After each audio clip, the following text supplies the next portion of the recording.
አዲስ አድርገኝ ዛሬ ማሮጌ ነኝ ቃልና ተግባሬ እስማማው ያለኝ። ሄሎ ሰላም ነው ማማ? ሰላም ነሽ ወይ?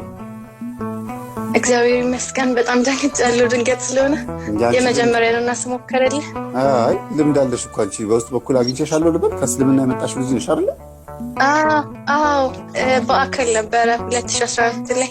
አዎ ከእስልምና የመጣች ልጅ ብዬ ሴቭ አድርጌዋለሁ። ይገርማል። ሰላም ነው መምህር? አለሁ። እንኳን ደህና መጣሽ። እንኳን ደህና ቆያችሁ። ለላይቭ ለመጀመሪያሽ ነው? አዎ የመጀመሪያ ገና ዛሬ ራሱ ስሞክር ማለት ነው ስልክህን አጋጣሚ። በጣም ጥሩ እንኳን ገባሽ። አሁን ከዚህ በፊት የነበረችው እህታችን ስለ ሩፋኤል ነው ልመሰክር የገባሁት አለች። ችግር የለውም ነበር ግን ስለ ሩፋኤልም ሆነ ስለ መላእክቶች በሌላ ጊዜ በደንብ ይደርሳል። እኔ የምፈልገው በመድኃኒዓለም በኢየሱስ ክርስቶስ በአማኑኤል በእግዚአብሔር ወልድ ስሞች ዙሪያ በዚህ ስም ተማጽናችሁ ስለተስላችሁ የደረሰላችሁ። እሺ እኔ ያው ከእስልምና ነው የመጣሁት እና ምስክርነቱ ምንድነው ያደግኩት በፕሮቴስታንት ፕሮጀክት ውስጥ ነው። እሺ እና ብዙ ጊዜ ትክክለኛው እምነት የትኛው ነው ምናምን ብዬ እንትንል ነበር ማለት ነው። ማለት በውስጤ ዝም ብዬ አስብ ነበር ሙስሊም እያለሁ ማለት ነው። ተማሪ እያለሁ ከአንደኛ ክፍል ጀምሮ እነሱ ጋር ነው ያሳደጉን እስከ ዩኒቨርሲቲ ድረስ ማለት ነው። የመካነ ኢየሱስ የሚባል ቸርች። እሺ ከዛ በኋላ ያው እነሱ ከኛ ውስጥ ከምናድገው ልጆችም ፕሮቴስታንት የሆኑ ብዙ ልጆች ምናምን አሉ። ያው ሰንበት ትምህርት ምናምን እንማራለን እንጂ ሃይማኖት ግን ግዴታ ቀይሩ አይሉንም። ሰንበት ግን ትምህርት ግን ግዴታ ነው የፕሮቴስታንቶችን ማለት ነው ስንማር። ከዛ በኋላ ሁሉ ጊዜ ጥያቄ የሆነብኝ ነበርና ከዛ ካደኩ በኋላ ከዩኒቨርሲቲ በኋላ እንትን አልኩኝ። ከዛ በግሌ ስራ ጀምሬ ምናምን እንትን ካልኩኝ በኋላ የሚገርምህ ክርስትናን እንትን ያልኩት መድኃኒዓለም ቤተክርስቲያን ነው። ሁሉ ጊዜ ግን ጥያቄ በራሱ መንገድ አመጣኝ ማለት ነው። ያው በመምህር ግርማ ቪዲዮዎች ምናምን ሰዎች ሲያዩ አጋጣሚ ስለኛ ቤት ታሪክ ምናምን ያሉ ቪዲዮዎችን ምናምን አይ ነበረና ከዛ ከራሴ ህይወት ጋር ብዙ ነገሮች ጋር እንትን እለው ነበር። የእስልምና አስተምህሮ ምናምን ደግሞ ብዙዎቹን አልቀበላቸውም ነበር። ከዛ በኋላ ያንን ስል ከዛ በራሴ እንትን አልኩ። በዛው መድኃኒዓለም ቤተክርስቲያን ወደው ፍጥን ብለው ተጠመኩ ማለት ነው። ማለት ወደው የሆነች ጓደኛ ተዋወቅኩ። እሷ እንትን አለችኝ ምናምን ነገር ሁለቱንም እንትን እያልኩኝ ከዛ በኋላ ተጠመኩ። ቤተሰብ ምናምን ሳያውቅ በጣም ብዙ ተጽዕኖ ምናምን ነበር። ራሱ መድኃኒዓለም ቤተክርስቲያን ማለት ነው። ማለት አሁን ይሄ በሱ ፈቃድ ነው እንጂ ወንጌል ማንም ሰብኩኝ ምናምን አይደለም። ማለት ከሚገርም ከኦርቶዶክስ ይልቅ ጴንጤ የመሆን ቻንሱ በጣም ሰፊ ነበር እነሱ ጋርም ስላደኩ ማለት ነው። ግን ትክክለኛው እምነት የቱ ነው ብዬ ሁሉ ጊዜ በውስጥ ያስብ ስለነበር ምን ልፈልግ ነው አሁን እዚህ ጋር እግዚአብሔር ከውስጥ ማለት በጣም ከፈለግነውና ውስጣችን መሻት ካለ ወደ ራሱ እንደሚያመጣን ነው ተአምሩ አንድ። ሁለተኛው ደግሞ እንደዚህ የሆነ ገዳም ቦታ ላይ ምንም ብር አልነበረኝም እና ከዛ ሁሉ ጊዜ መድኃኒዓለምን እዘክረው ነበር በአንድ ዳቦም ቢሆን ቀራርሼ ማለት ነው። አንድ ሻማ ብርቼ ከዚያ ያን ቀን የሻማ መግዣ ብቻ ነበር እንጂ ብር የነበረው የዳቦ አልነበረኝም። የሚገርምህ በቃ በውስጥ ያስበው ነበር። ከዛ የሆነች የ666 መንፈስ ያለባት ልጅ ነበረች ምናምን ከሻሂ ቤት እዛው አለ ገዳሙ ጋር እንሂድ ምናምን ብላ የሚገርም ዳቦ ሁል ጊዜ 3 ዳቦን አወደ መስኩት ቆራርሽ የሚሰጠው እና 3 ዳቦ ገዝታ ሰጣችኝ ኪቢ ምናምን ብላ ከዛ ሄደች ማለት ነው። ከዛ ገረመኝ። ከዛ ያንን ዳቦ ቆራርሽ 3ቱንም ዳቦ ለጸበልተኞች አስያዝኩኝ ማለት ነው። በመድኃኒዓለም ስም ዘከርኩ። አሁን ይሄን አድርገው ማታቀም ያችል ሌላም ሰው እንደዛ አድርጎልኝ አያውቅም በዕለተ ቀኑ ማለት ነው። እሺ በቃ ውስጥ የመዘከር ፍላጎት ስለነበረኝ የሚገርምህ ቤተሰቦቼ ሙስሊም ይሁን እንጂ አባቴ ግን የመድኃኒዓለም ጸበል ይከፍለኛል እያለ ከልጅነታችን ጀምሮ ያስጠምቀን ነበር። ሲያመን ምናምን እሱም ይጠመቃል። ግን አጎቴም እንትን ነው ጀስት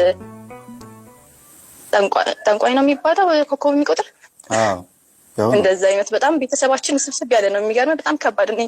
መድኃኒዓለም እኔ እንጃ ለተአምር ይሆናል ያተረፈኝ እንጂ በጣም ከባድ ቤተሰብ ውስጥ ነበር ያሉት። አባትሽ እንደዛ ሆኖ ሙስሊም ሆንሽ ታዲያ? አባቴ እሱ እኮ በእስልምና ነው የሚያምነው እኮ ግን መድኃኒዓለም ይከፍለኛል ያድናል ብሎ ነው የሚያምነው። ለምንድን ነው ኮከብ ቆጣሪዎች? ሙስሊም እኮ ናቸው። አሁንም አባቴ ወሎ ናቸው። እሺ ከዛ በኋላ የሚገርም አጎቴ የአባቴ ወንድም ማለት ነው በጣም ኃይለኛ ገጠር ላይ የታወቀ ኮከብ ቆጣሪ ነው።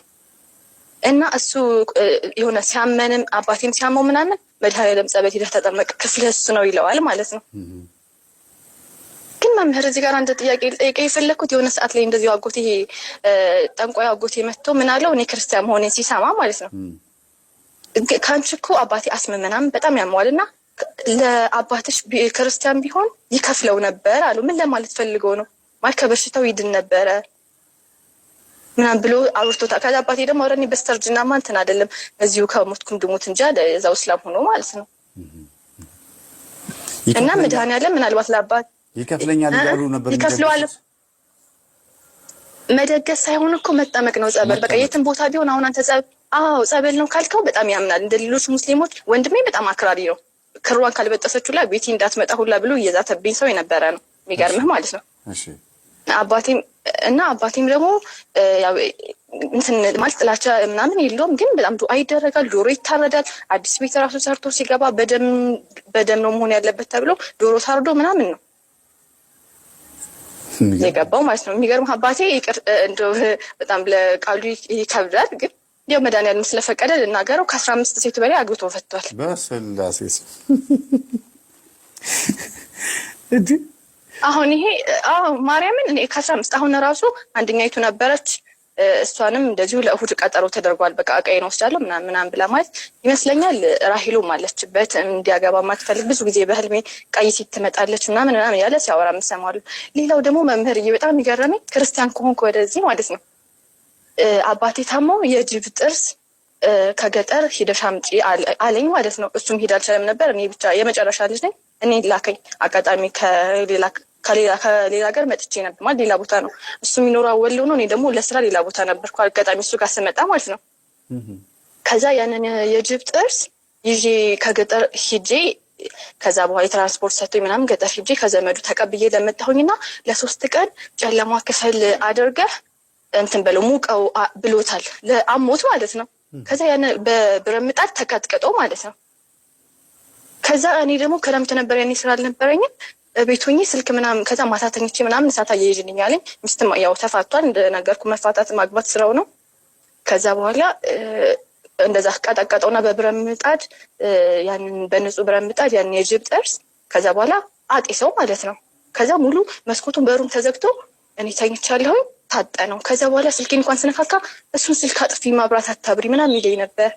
አሁን ይሄ ለመዋረስ ነው ምንድን ነው? በጣም ይገርማል። አዎ ለመዋረስ በእነሱ ውስጥ ለመዋረስ ነው። ግን ዲቴይል እንድንገባ ስምሽን ሴቭ ላድርገውና እንደዚህ ማለት ስክሪንሾት ላድርግሽና በሰፊው ለምን አናወራም በዚህ ጉዳይ? በቃ ፈቃደኛ ከሆንሽ እሺ መምህር፣ በጣም ደስ ይላል። የሚገርም ወንድሜ ራሱ ለእያንዳንዱ ሰው 10 ደቂቃ ስለሰጠሁት የሚያጓጓ ነገር ነው እየተናገርሽ ያለሽው። ስለዚህ በጣም ከፍተኛው ደግሞ የሆነብኝ ምንድነው ወንድሜ እንደዚህ የጨንገር መንፈስ ይመለካልና የሚገርም ወንድሜ ያጎቴን ልጅ ነው ሂዶ አርዶ ወንዝ ላይ የገደለው ማለት ነው። አሁን ከ20 ዓመት በላይ ተፈርዶበት እስር ቤት ነው ያለው። እሱ ምን ነው ምን ያክል ሄደም ያጎቱ አብረው ልብስ እያጠቡ ያጎቱ ልጅ ገጠር የራሱ ያጎቱ ልጅ ማለት ነው ወንድሜ አብረው ልብስ እያጠቡ ምናምን በማትረባ በ5 ብር ምናምን ዝም ብሎ ተነጋገሩና ከዛ አረደው ተባለ። ከዛ ወንዝ ላይ ደግሞ ምናምን እዛ ወንዝ ላይ ከዛ ሂዶ እናቱ አለች እሱ በህይወት በእናት አንገናኝም በአባት ነው ወንድሜ ጋር። ከዛ ሰው ገድዬ የመጣሁ እጄን አስታጥቢኝ ብሎ ቢላዋውንና እጁ ደም ሆኖ ሂዶ እናቱ ጋር እንትን አደዛው ገጠረ ማለት ነው።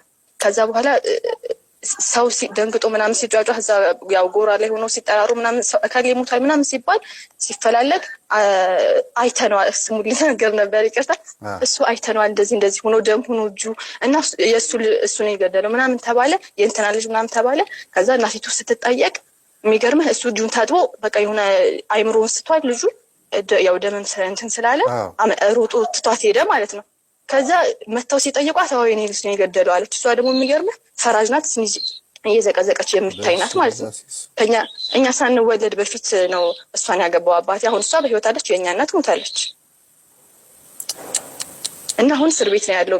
የሚገርም አሁን ራሱ በጦርነቱ ራሱ አማራ ክልል ላይ በነበረው ጦርነት ተፈቶ ነበር። ሁሉም እስር ቤት ያሉት ሁሉም ሲፈቱ ተፈቶ ነበርኩ ያለ ጊዜው ማለት ነው።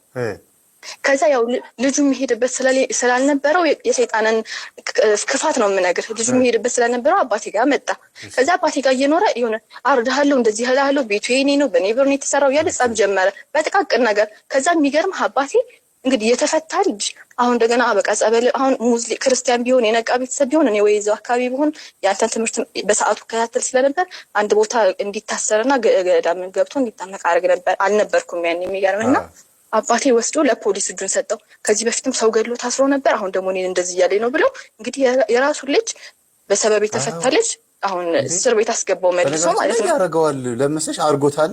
አሁንም ደግሞ የለመደች ትወጣለች በቃ በዛው ይቀጥላልና አንዳንድ ጊዜ እንደዚህ አይነት እርምጃዎች ለልጁ ነፍስ ሲባል አንዳንድ ሰዎች ዛቻ ከበዛባቸው እጃቸውን ለፖሊስ ይሰጡና እንደ መሳወሪያ ያደርጉታል። እስር ቤት ከፍለው የሚታሰሩ ሰዎች እንዳሉ ታውቂያለሽ? ከፍለው የሚታሰሩ ማለት በስርዓቱ በቃ ከግድያ ለመራቅ ሰው እንዳይገላቸው ብለው ከፖለቲካውም ከምኑም ለማምለጥ እስር ቤት ገብተው መደበቂያ ያደርጉታል። እና አንዳንዴ በጣም እንደ እንትን ነው እንደ ጥበቃ ቤትም ነው እስር ቤት እና ልጁ በእጁ ሰበብ እንዳይሆኑ አባቱ መታሰሩ ትንሽ በተወሰነ መልኩ ጥሩ ነው። ግን ደግሞ አንቺ ጸበል ውሰድ ስትዩ ደግሞ የባሰ ሌላ የሃይማኖት ጸብ ደግሞ ተነስቶ ችግር ውስጥ ልትገቢ ስለምትችይ እግዚአብሔር ባወቀ ለጊዜው በዛው ባለበት ሆኖ አልተፈረደበትም አይደል? አረ ተፈርዶበታል እንጂ ከ20 ዓመት በላይ ተፈርዶበታል። ያኔ የተፈታው እኮ በዛ በጦርነቱ ነው። አዎ በጦርን ወደ 9 ዓመት 10 ዓመት ታስሮ በጦርነቱ ምክንያት ሁሉም እስረኞች ሲለቀቁ አብሮ ተለቀቀ። ታዲያ አሁን ለምን ተፈረደበታል?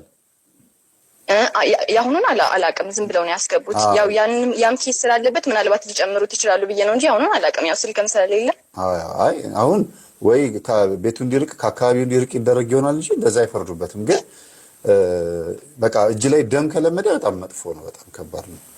አዎ የደም ግብር የለመደ ነው። ሁሌ ዶሮ እንደታረደ ነው። እኛም ስንታመም ዶሮ ይታረዳል። ጠንቋይ ቤት ይሄዳል። አባቴ ክፍል ምናምን እያለ ደግሞ በክፍሉ ነው የሚያገባው። ሴት ራሱ ጥቁር ሴት አትከፍለኝም ይላል ምናምን እና ያው እንደነገርኩ ከ15 ከ16 በላይ 20 ሊሆኑ ይችላሉ ያገባቸው። ያገባ እየፈታ ማለት ነው። ያው የኛ እናት ሞታለች። በእንጀራ እናት ነው ያደግነው። የእሱ እናት ያንቺ እናት ነች? አይደለችም። የእሱ የብቻውን የመጀመሪያ ልጅ ነውና እሱም ብቻ ወልዳን የተፋቱት። እሷ ጠንቋይ ናት። በቃ ያገሩ ጠንቋይ ናት። ኦኬ።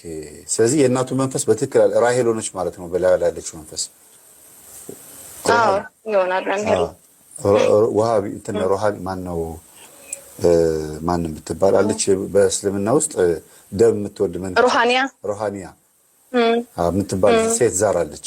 ሮሃኒያ ብቻ ሳትሆን ሌላ እንደዚሁ አይነት ተመሳሳይ ስም ያላት ሌላ መንፈስ አለች። በጣም ለየት ያለች ሴት ዛር ናትና ራሄሎ ሻንቂት ምናምንም ይላል አንዳንዴ አባቴ። አዎ ራሄሎማ ዋናዋ የደም መንፈስ ናት። ጎረምሳ ሆኖ ዱርዬ ሆኖ ተደባዳቢ ሆኖ ሰው እየፈነከተ የሚገባ ምናምን የራሄሎ መንፈስ ያለበት ነው። ግን እሱም በጣም ኃይለኛ ነው። ወንድሜም ራሱ ይሄ የታሰረው ከሚስት ራሱ የሆነች ልጅ አግብቶ ነበርና ከዛ ሰፈር ላይ ያው ተቃምቶ ነው ያገባት ማለት ነው። ከዛ በኋላ በዛ ምክንያትም መተትም ማስነክተውት ይመስለኛል።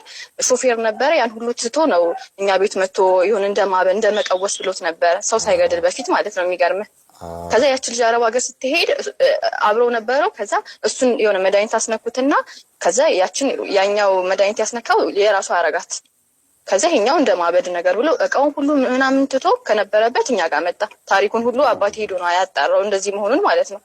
ድሮ ግን በጣም ጫት ይቅም ነበር ምናምን ሱሰኛ አይነት ነገር ነበር። እስቲ ከአሁን ከኛ ትምህርት አንጻር የአባትሽን ሙሉ ታሪክ የምታውቂ ከሆነ እንደገና በእናንተ ቤተሰብ ውስጥ አባትሽ 14 ሚስት በማግባታቸው ስለ መናፍስቱ ሴራ በደንብ የምታውቂ ከሆነ ይኸው ዞባንያ ብሎ ጽፎታል። ዞባንያ ነው የምትባለው። ሮሃኒያ ዞባንያ ተመሳሳይ ተቀራራቢ ስም ያለው እና በደንብ በሰፊው አየር ሰዓት ሰጥቼሽ ዲቴል አንቺም ደግሞ በህይወትሽ ላይ ከአባትሽ ወይ ከእናትሽ የወረስሽው መንፈስ እንዴት ወደ የደብተራም አለ ራሱ ኦርቶዶክስ ከሆንኩ ወደዚህ አሁን ለእያንዳንዱ 13 ደቂቃ እየሰጠው ስለሆነ ለአንቺ ሰፊ ሰዓት እንድሰጥሽ ቀጠሮ እንያዝ አይሻልም? እሺ መምህርዬ። በርቺ። እንደ ምስክርነት የምቀበልሽ የትኛውን ነው? መድኃኒዓለም ቤተክርስቲያን መማርሽና ጸበል መጠመቅሽ ነው አይደል? ማለት ትክክለኛ እምነት የትኛው ነው ብዬ እንትን ስል በራሱ መንገድ ወደ ራሱ ቤተክርስቲያን አምጥቶ እዛ እንድትጠመቅ አደረገኝ። ጌታ ኢየሱስ ክርስቶስ ማንም ሰብኮኝ አይደለም። የሚገርም ነው። አባቷ በልጅነት ያስጠምቃት ነበር። ምንም እንኳን ሙስሊም ቢሆኑም ከዘራቸው ግን በኋላ አባትየው ግን ከኋላ ሲጠና ምናልባት ክርስቲያን ይሆናሉ እያስባሉ። ዝም ብለው በጸበል ማመን የለም።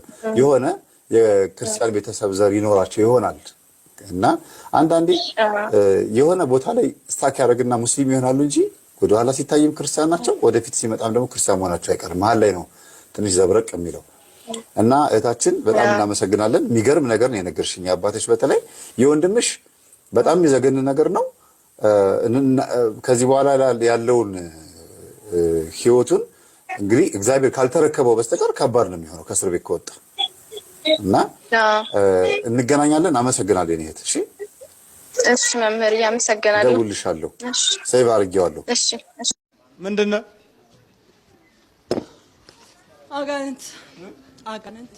አጋንንት ምን ሽሻ ምናምን ታስወስዳታለህ? ምንም አላስወስዳት ነገር አለ ያስታውቃል። የሽሻው፣ የጋንጃው፣ የሲጋራው፣ የምናምኑ፣ የጨብሲው፣ የበርጫው ራሱ እንደዚሁ ያስታውቃል። አዎ አሁንም ከዛ ነው እንደ አንስታት የመጣ። ኧረ እኔ ስንት አመቴ ከለከለች? 27 አመቴ። ምን ካረካት? በውስጧ ስኖር። በውስጧ ስትኖር? አዎ ሰይጣን አጋንንት 27 አጋንንት 27 መንፈስ። ምን አረካት? ምንም አላረጋት ነገር። አስመንኛታለሁ፣ በረሃ ለባህራ አዙሪያታለሁ፣ አስቅማታለሁ፣ አስጨሳታለሁ፣ ከሰው አላቀላቅላት፣ ከሰው አላስማማት፣ ስንት ነገር ከዘመድ አላላስማማት። አይ ለመዘነጥ እንዲመቸኝ ብዬ ነው። እንዴት ስራችን እንደዚህ አይደል? እንደዚህ እያለን ነው። ታጓራለህ? ታጓራለህ። የሚያጓሩት ኃላፊው የአንደኛው አይደለም እንዴ? አጓሪዎች ኃላፊ ነው። ኃላፊ ነኝ። እንዴት ነው የምታጓራው? እንደዚህ ቁጭ ብዬ ነው እንትና ኬት መጣክ፣ ኬት ወጣክ፣ ኬት ገባክ ነው ስራዬ ነው። ታጓራለህ ነው ትፈርዳለህ? ፈርዳለሁ። መፍረድ ጀምረህ ነበር? እቺ የፈራጆች ያስፈራጆች ኃላፊው ጀግናው ነው አይደለም እንዴ? በረሃ ለበረሃ ስኖር የኖርኩኝ እሷ ላይ። አዎ። እስቲ እንዴት ነው የምትፈርደው? እስቲ እንደዚህ ቁጭ ብዬ ተቃበላስ ነሽ ወደዚህ።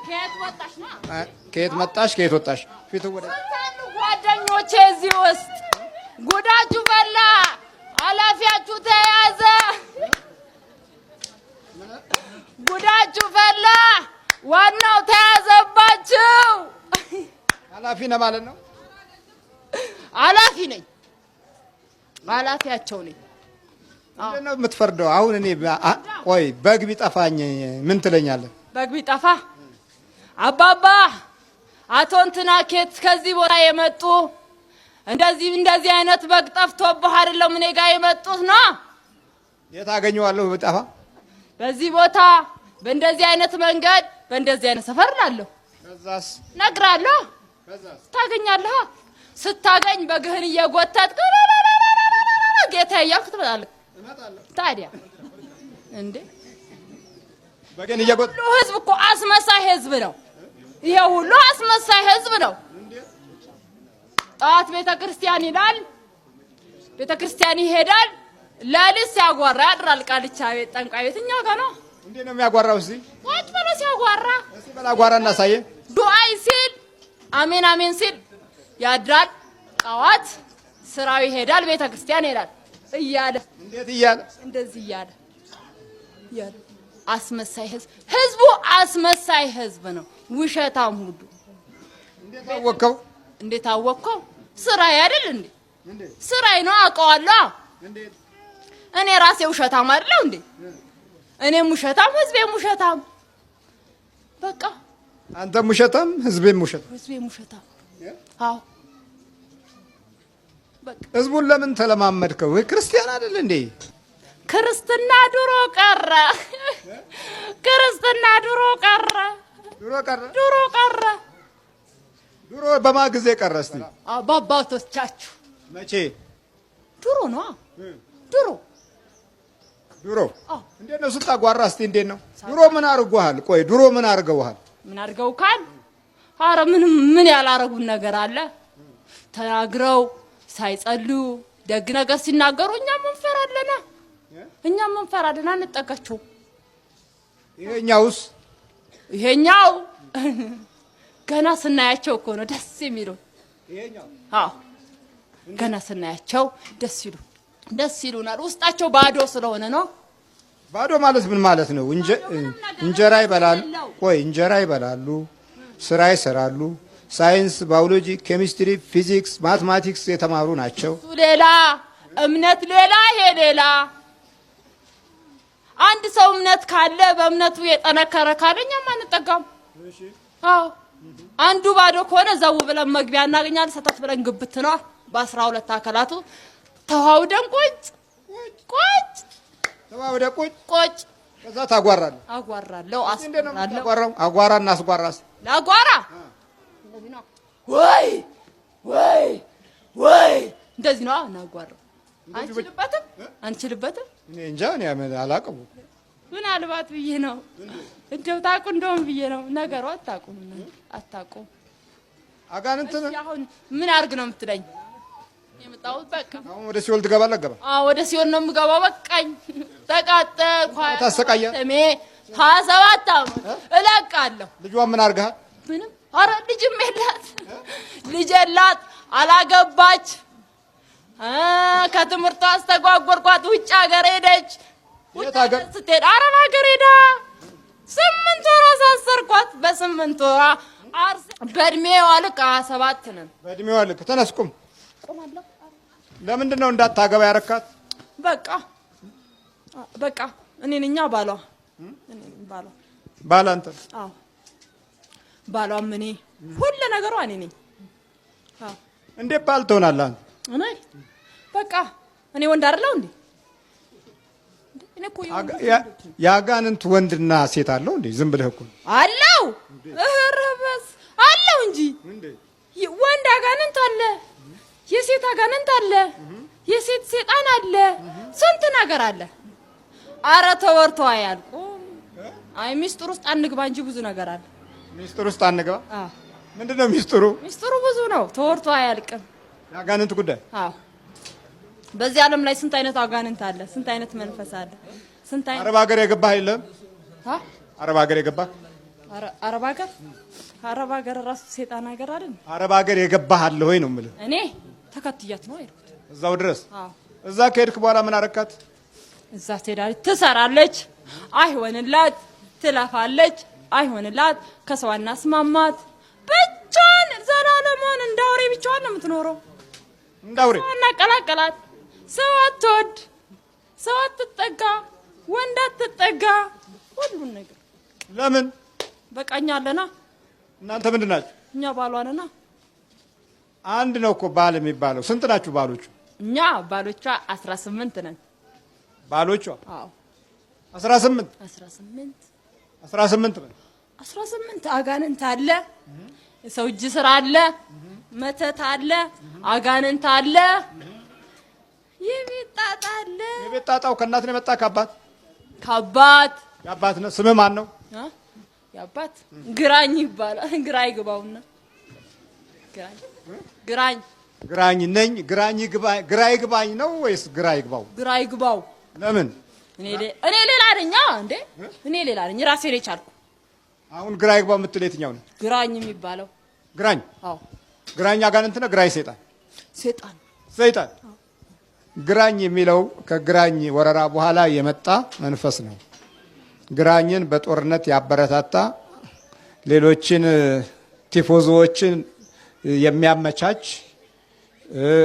የተቀባይነት መንፈስ በክፉ መንፈስ በኩል የራሱን ትውልድ የሚያዘጋጅ መንፈስ ነው ማንኛውም ሰው ድንገት ተነስቶ ኃይል ማፍራት ዝም ብሎ ከሜዳ አይችልም ከመንፈስ ጋር ነው የመናፍስቱ አካሄድ ነው የመናፍስቱ ሰለባዎች ይሆኑና እዛ በኋላ ከስሩ የማይለዩ እስኪሞቱ ድረስ በመንፈስ እጅ ውስጥ ታስረው የሚቀመጡ መሳሪያዎቹ ይሆናሉ ስለዚህ በግራኝ ዘመን የነበረ የመናፍስት ወረራ ከዛን ዘመን አንስቶ ባለመንፈሱ ሲያበቃ ዛሩ ግራኝ ሆኖ ቀርቷል ስለዚህ ግራኝ ማለት የግራ እጅን የሚቆጣጠር የግራ መንገዱን የሚያስኬድ ማለት ነው በግልጽ ደግሞ እኛ በአብዮቱ ዘመን 100% ግራኝ ሆነናል ስለዚህ ያ መንፈስ ሰፊ እድል አግኝቷል ማለት ነው ቀኝ ክንዳችንን ጥለን ግራ ክንዳችንን ስናነሳ የዛው የመንፈሱ ሰራዊትና ኃይል ከመሆን ጋር ነው ያደግነው ለዚህ ነው ግራ ይገባን ጀምረን ተምረን አውቀን ተረድተን ምን ሁሉ ነገር መጨረሻ ግራ ይገባው ነው በልተዘጋጅ ተዘጋጃ ለቃለው እሱ ተንበርክ ለቃል የመጣሁት ከየት ነው የመጣችው ልጅቱ ከየት? ከናዝሬት። ከናዝሬት ነው የመጣችው? ናዝሬት ምን ታደርጋለህ? ታዞራታለህ? ወይ እኔ አላዞርኩባት አይደል? የት ሀገር አዞራታል? ማልቀረኝ እኔ። እስቲ ቁጠረው። እኔ ኧረ ተቆጥሮ አያልቅማ። ዝም በልና ቁጠረው። አዲስ አበባ ሄጃለሁ፣ አርሲ ሀገር ሄጃለሁ፣ ዲዳአ ሮቤ፣ ነገሌ ምን ያልሄድኩበት ቦታ አለ። በቃ እኔ በረሃ ሀገር ሄጃለሁ። እሺ ቁጠረዋ። ነገሌ ልቁጠርልህ? ወይ በረሃውን ልታስታውሰን ነው ደግሞ ቀጥል። አስታውሰው። ምን ችግር በረሃው አሳስማን ይባላል። አሳስማን ሜጢ ይባላል። አሳስማን ሜጢ የት ሀገር ነው? የት ሀገር ነው? ቦረና። ለምን ታዞራታለህ? ይኸውልህ በቃ ስራችን ነው። እናትና አባቷ የት ነው ያሉት? እናትና አባቷ አሉ። የት ናቸው? ናዝሬት አሉ። እዚህ ውስጥ አሉ። እናቷ ጥራቸው። አባት እናቷ መንበረ ትባላለች። እማዬ በልና ጥራ እንጂ። እማዬ? ኧረ የኔ እማዬ ብያም አልጠራም። እንደ እማዬ ነይ ይበልን። ኧረ አይደለም። አባቴ በላ። አይደለም። አባዬ በል። አይደለም። ለምን? እኔ አባት የለኝም። እናትስ? እናትም የለኝም። እሺ ጥራት እናቷን። ጠራኋት አይደል? አባቷ የት አለ? አባቷማ ድሮ አረኩት። ባጭሩ ምንድን ነው? አስቀረውታ። ገደልኩት። አንተ አትገድልም። ዝም ብለህ ምን የምትዋሽ? አሰቃይቼ እንደ ሰይጣን ስታስጓራው እንደ መድኃኒት ጠፍቶበት የቤቱን ንብረት አስጨርሼ አንዴ ሐኪም ሄዳል፣ አንዴ ሆስፒታል ሄዳል፣ አንዴ ይመረመራል። ምንም በሽታው አልተገኘም። እናቷ የት አለች እኮ አልኩህ። እናቷ የት አለች? እናቷ የለችም ማለት የለችም። አዎ አያት ናቸው ያሉ። አያት የት አሉ አያቷ? ለምን ባል እንዳታገባ ከለከል? አይ በቃ እንዴት? ለምን ከለከልክ ነው ጥያቄ። የከለከልኩት የኔ ነቻ። የትኛው መዘጋጃ ነው የዳረህ? የትኛው መዘጋጃ? ስትፈጠር ከእናቷ ማህፀን ስትወጣ ነው የወደድኳት። ከእናቷ ማህፀን? አዎ ያው ትናገር ጉዱን። አያት ነው? አዎ አያት ነው። ከና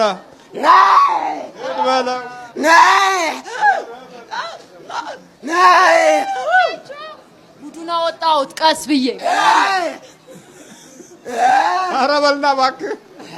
ወይ አሁኑ ባስ። እንዴት ነው ጃን? ታጓራለህ አንተም? አዎ። ማነው ስምህ? ስሜ ጠቋር አባቡል። ጠቁዬ ነህ? ጠቋር አባቡል። ለቃለሁ። አያትና የልጅ ልጅ እኩል ያጓራሉ ማለት ነው። እስቲ አጓራ አንተ ጠቋር። እንዴት ነው የምታጓራው? ያጓራ እኔ ማለት እነሱ ናቸው። እኔ አላጓራም። አንተ እንዴት ነው የምታጓራው? እኔ አላጓራም። ማጓራት አልችልም። እነሱ ናቸው የሚያጓሩት። እኔ እዛ አጓራለሁ አልክም? አዎ ላሳይክ ነው እንዴት እንደሚያጓሩ። እንዴት ነው የሚያጓሩ? እንደዚህ ነው። እስቲ እንዴት ነው? እንደዚህ ነው። አሁን ትለቃለህ? ትለቅማለህ? ለቃለሁ። አይ ጉድ! ፊትን አዙር። አንተ ብጠቀር ፊትን ወደዚህ አዙር። እንደዚህ ዙር። ጠቋር እዚህ ዋጥና ውጣ ከሰውነቱ ውስጥ። ቀና በል እኮ አልኩህ። ዋጥና ውጣ ከሰውነቷ ላይ አፍ ላይ ሁን። ስንት ዓመት ነው ጠቋር? እኔ ኧረ ቆይቷል። ዘበን የለኝም። ተተዳሯ ሁሉ ፈነቃቅዬ 40 ዓመት ይሆን። 40 ዓመት ነው? አዎ። ከተዳሯ ፈነቃቅለህ? አዎ። ከተዳሯ ነቃቅልዬ። አዎ። ወደዚህ ተዘጋ። አንተ ወደዚህ። እሷ ቤተክርስቲያን መሮጥ። የቷ? እቺ ናታ። ትሩጣት አለ። እማትሄደው ገዳም የማትሄደው ቤተክርስቲያን የለም። እንዴት ሆነ ነው የምንይዛት? እሷ አታስጠጋንም እኮ። አታስጠጋችሁ? ኧረ እኔ አልችልም። ታዲያ እሷን ለምን ተጠጋት? እኔ እቺ ገና ተናዟ ማፀን ስትወጣ ነው ያስኳት። እንዴት አድርጌ ነው ታዲያ ምማራ? ጠቋር ዋጥና ውጣ። አጓራ አይደለም ያልከው። አፍ ላይ ሁን። ሂድ። በኢየሱስ ክርስቶስ ስም በኢየሱስ ክርስቶስ ስም በድንግል ማርያም ስም በድንግል ማርያም ስም በቅዱስ ሚካኤል ስም በቅዱስ ሚካኤል ስም በቅዱስ እስጢፋኖስ ስም በቅዱስ እስጢፋኖስ ስም በወላዲተ አምላክ ስም ወላዲተ አምላክ ስም ሲኦል እንገባለን። ሲኦል እንገባለን። ቶሎ ሰባቴ ጮነውት